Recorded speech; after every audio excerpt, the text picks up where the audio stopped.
الحمد لله رب العالمين والصلاة والسلام على أشرف الأنبياء والمرسلين وعلى آله وصحبه ومن استنى بسنته إلى يوم الدين.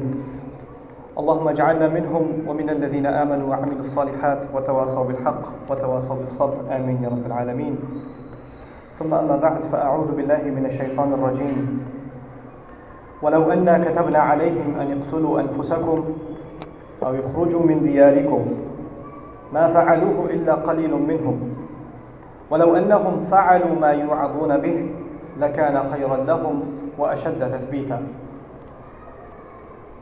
Inshallah ta'ala, in the few moments we have together, I was given a topic, the title of which is The Strangers, obviously referred to from a famous hadith of our beloved Messenger sallallahu alaihi wasallam, the last part of which فَطُوبَى لِلْغُرَبَاء, then good news and congratulations be to the strangers. And this is particularly, I thought it was a great topic for youth and a great hadith to choose to discuss with the youth, because we're living in times where it's no shock and you don't need a speaker to tell you that Muslims are looked upon as weird. Everything we do is strange. The way we dress sticks out in the mall. The way we stand in line at the airport, the camera somehow zooms in on our faces. The way we travel at the toll booth and we make the person nervous when they're handing us their change. Everything about us is weird. So much so that if in an election campaign somebody might be Muslim, it can send shockwaves. Not that they are, but the idea of it is too strange, too alien. But this you already know. Why should I give you a speech about something you already know? It's something else I want to share with you, and I want to start with something, especially at the level of the youth. There are some things that are, some of our youth, Allah Azza wa Jal blesses them with a certain experience. Many of you, you don't have to tell your neighbor or me, this is between you and Allah, many of you are party animals. You did very bad things that your parents had no idea you did.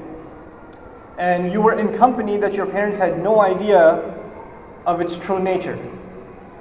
And you spent a lot of your young energies in directions that can only be attributed to the waswasa of shaitan. And for some divine reason, for some inexplicable mercy from Allah Azza wa Jal, because of it, Allah put something in your heart to want to learn something about Islam. Maybe Allah did that for you when you were attending a conference like this one. Or He did that for you because of the influence of an older brother, or just one khutbah out of nowhere sort of hit you. And you decided that you want to learn more about your religion, and you started changing. And many of you, as I'm talking, you can think of the times in your own life that you would rather not share in public, that you know about and nobody else knows about. And at that time, everybody around you thought you were normal. The things you did were normal. You used to go out to the movies with your friends, and that was normal. You used to go play among your friends, that was normal. Some of you guys used to go on the basketball court and use filthy language, and that was normal. That was just part of every day. But then you started changing. And for you, you personally thought this change is for the better. Things are getting better. You're becoming a better Muslim. You're coming closer to recognizing your purpose for why you're alive, why you exist. But as you started finding your purpose, everybody around you started thinking that you're weird. You're changing.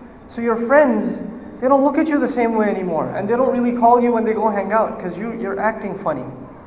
And you've started to look funny while all of you, for you brothers, all of your friends are really obsessed with over 45 minutes standing behind a mirror fixing that pencil thing. You're growing your beard, and it's completely not in line with the fashion sense required of the times. So you don't fit in.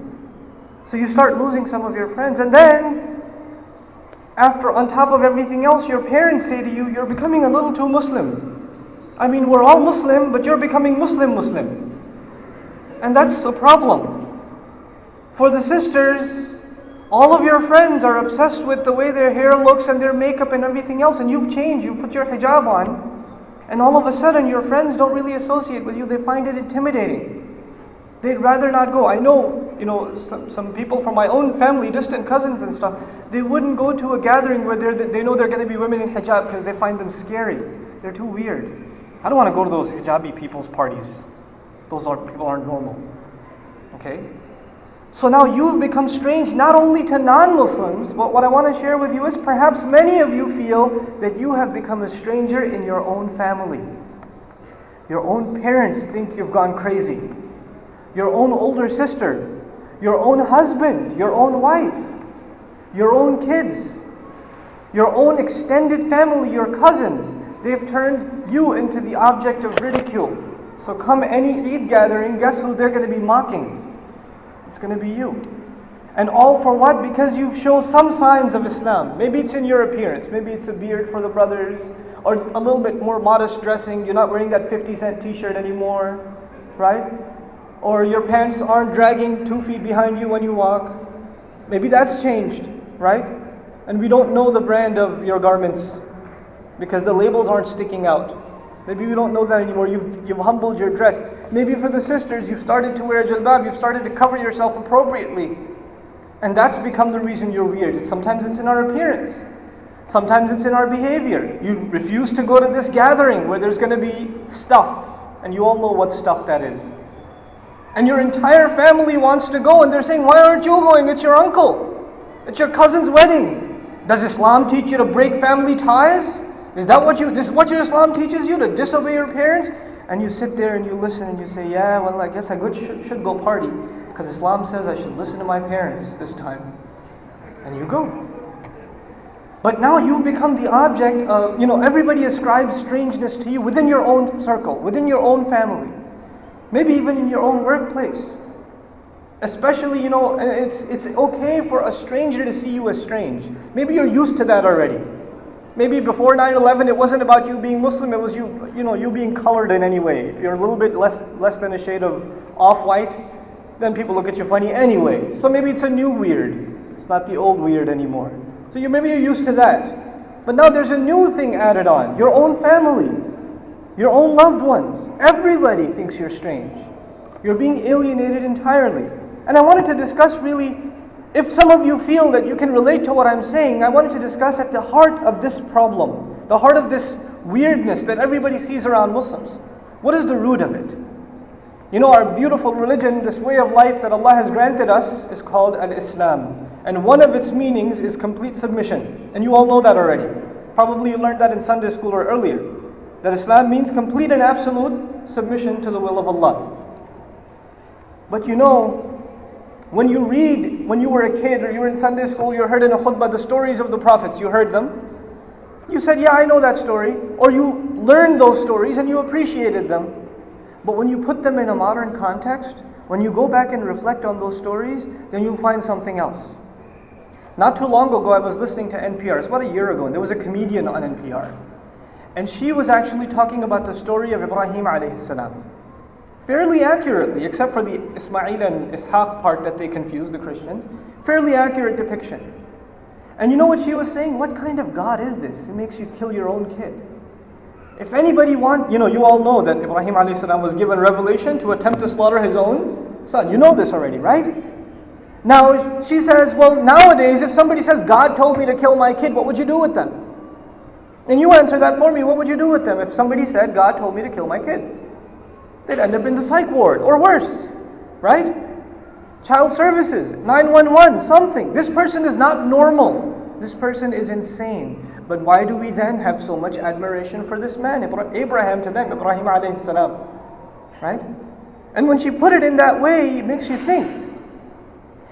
Not just our behavior nowadays, not just our salah at the airport or at the mall, not just the way we look and the way we dress, not just the fact that we say Assalamu alaikum wa rahmatullah, or somebody overhears you say Alhamdulillah and they turn, oh my God, I think I heard that in a movie before an explosion happened, Not that, not any of that. This goes way back. The messengers alayhimu salatu wassalam displayed submission before Allah, and the world at large looked at that as strange. That was strange. And what the world sees as crazy, we define as the greatest gift that Allah has given us, the willingness, willingly coming before Allah and giving ourselves in complete submission to Him. So our heroes